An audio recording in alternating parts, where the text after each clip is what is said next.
everybody, this is Mrs. Kennedy, and I thought I'd come to you again like I did last year and read a little Christmas Eve story and introduce you to this sweet baby. This is Harrison Lee Kennedy, and he was born September 30th. So another addition to our little family. I've been baking cookies with Will tonight. I hope all of you are enjoying some great traditions. We're gonna read Olive the Other Reindeer. Is that a reindeer, buddy? And it was written by J. Otto Saffold and Vivian Walsh. And it's hard to read that. It's written in a snow font, so I may have said that wrong, but that's okay.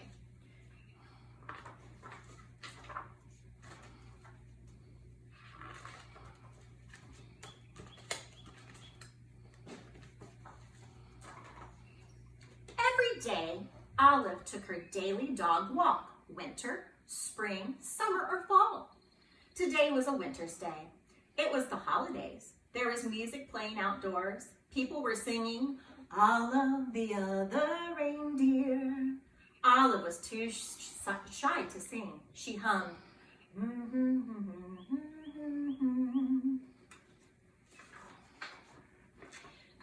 Back at her doghouse, Olive was wrapping presents and listening to the radio. She heard that same song again. What is that song? What song goes, Olive the Other Reindeer? What do you think it is? Rudolph. Yeah. She heard the same song again. Olive the Other Reindeer, went the song. Olive the Other Reindeer, Olive sang. Olive the reindeer, said Olive. I thought it was a dog. Huh, I must be a reindeer. It was the time of year when all reindeer reported to the North Pole to help Santa Claus. Olive put down her scissors carefully and marched out the door. She took one bus and then two buses, and she got there just in time. Santa was checking his list for the second time. Elves were busy helping the reindeer and loading the sleigh with presents for all the good girls and boys, and everyone was getting ready to go. Olive took her place. Santa noticed that there was a little dog in the lineup. Santa knew a lot about dogs. For instance, they can't fly. But as it was time to go, he decided to give Olive a chance. Comet, the biggest reindeer, used a piece of extra ribbon to make sure Olive was tied in safe and tight, and now they were ready to go.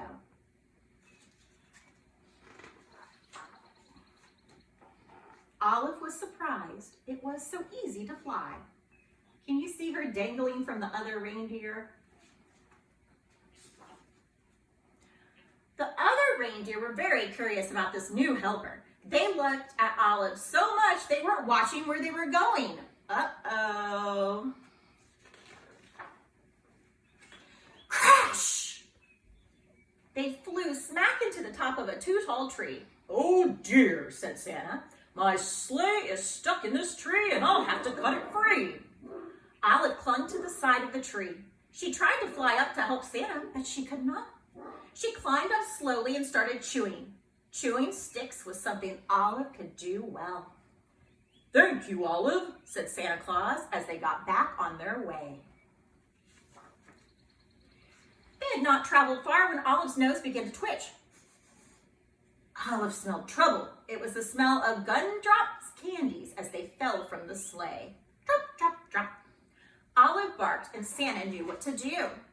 He steered the reindeer down and around so that all the gumdrops fell, plop, plop, plop, back into his toy sack. We were very lucky not to lose a single gumdrop, thought Olive. Then she heard a strange sound. It was a musical note. She spun around on her string to see the night sky was filled with falling flutes. Olive had to howl louder than the wind instruments. This was not music to Santa's ears. First gumdrops and now flutes, thought Santa. That tree must have torn a hole in my sled. Prepare for an emergency landing, said Santa. The sleigh landed in a snowy field full of flutes. Luckily, Olive was very good at fetching sticks. It's something dogs love to do. Before Santa had finished patching the hole in the sleigh, Olive had returned each and every flute back to the sack.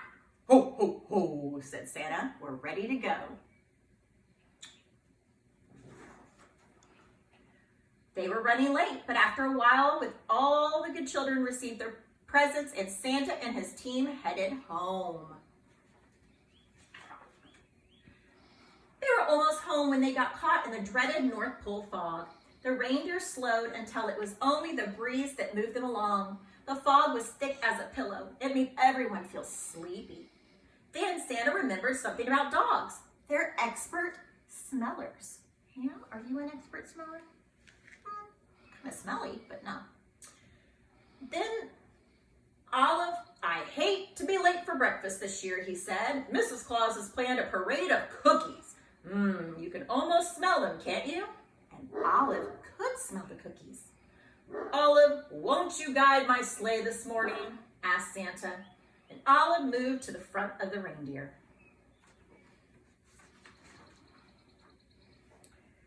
Thanks to Olive's nose and Mrs. Claus' baking, they had made it all the way back to the North Pole.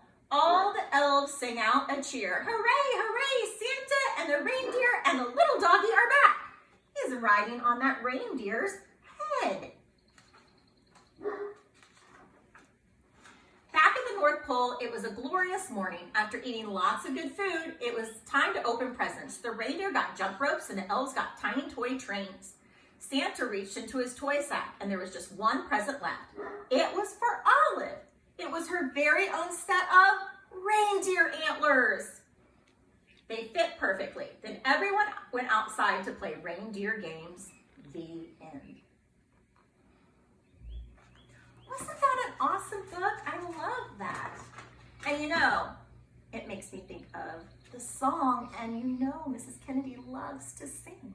So we're going to sing the Rudolph the Red-Nosed Reindeer song.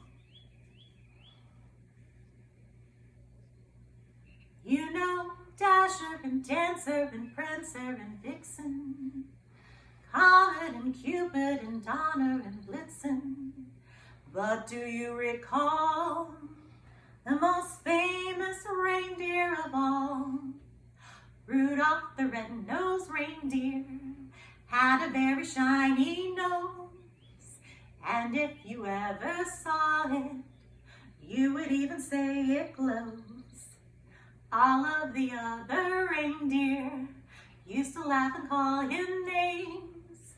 They never let poor Rudolph join any reindeer games. Then one foggy Christmas Eve, Santa came to say, "Rudolph, with your nose so bright, won't you guide my sleigh tonight?" Then all the reindeer loved him as they shouted out with glee, "Rudolph the Red-Nosed Reindeer, you'll go down in history."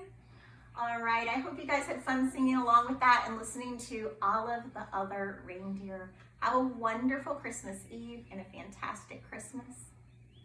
And always, always keep reading. Bye. Bye.